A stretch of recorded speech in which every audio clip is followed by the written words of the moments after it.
আমরা মোটামুটি ১৫০টা পরিবারকে কিছু শুকনা বাজার সহযোগিতা করতেছি, ১০০ ছাত্রছাত্রীকে আমরা কিছু শিক্ষা সামগ্রী উপহার করতেছি এবং ২০০ শিশুকে আমরা পোশাক সরবরাহ করতেছি এবং আমার কোম্পানি FW ফিউচার ওয়ার্ল্ড তাদেরকে উপহার হিসেবে পাঠিয়েছে এবং আমার কোম্পানির পরিকল্পনা হলো আগামী ৫ বছর বাংলাদেশের ৪০ লক্ষ মানুষকে স্বাবলম্বী করা।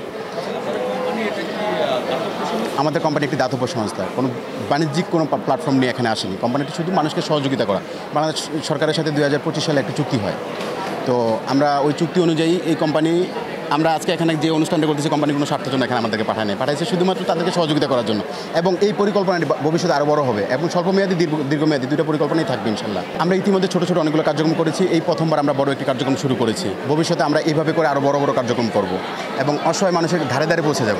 আপনারা যেখানেই কোনো রকম দেখবেন যে কাউকে সহযোগিতা করতে হবে আপনারা আমাদেরকে জানাবেন, আমরা অবশ্যই তাদের কাছে চলে যাব। আমাদের কোম্পানি থেকে একটা ডিক্লারেশন আছে, আমরা যাদের সদস্য আমাদেরকে বলা আছে যারা অসহায় শিশু যারা পড়াশোনা করতে পারেন অর্থায়নের জন্য তাদের দায়িত্ব নেওয়া। আমাদের কোম্পানি থেকে বলা আছে যারা আমাদের প্রতিষ্ঠান থেকে বলা আছে যারা দীর্ঘমেয়াদী একটি পরিকল্পনা চায়, যেমন অসহায় মা বোনেরা আছে তাদেরকে একটা সেলাই মেশিন কিনে দেওয়া, তারপরে বিভিন্ন স্কুল কলেজে যেখানে আর্সেনিক মুক্ত পানি খাওয়ানো, টিউবওয়েলের ব্যবস্থা করে দেওয়া, এই ধরনের পরিকল্পনাগুলো আমাদের কোম্পানি আমাদেরকে দিয়েছে।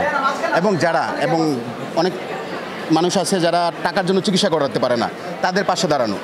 তো আমরা আমাদের কোম্পানির কাছে এই জিনিসগুলোকে প্রেজেন্ট করি, তো তখন তারা আমাদের জন্য টাকা বরাদ্দ করে, তো তখন আমরা এই কাজগুলো কোম্পানির হয়ে করে থাকি আর কি। আর আমরা আশা করতেছি বাংলাদেশে আমাদের ১,০০০টি প্লাস সার্ভিস সেন্টার থাকবে মানুষকে সহযোগিতা করার, সেটা কাজ চলতেছে আমাদের।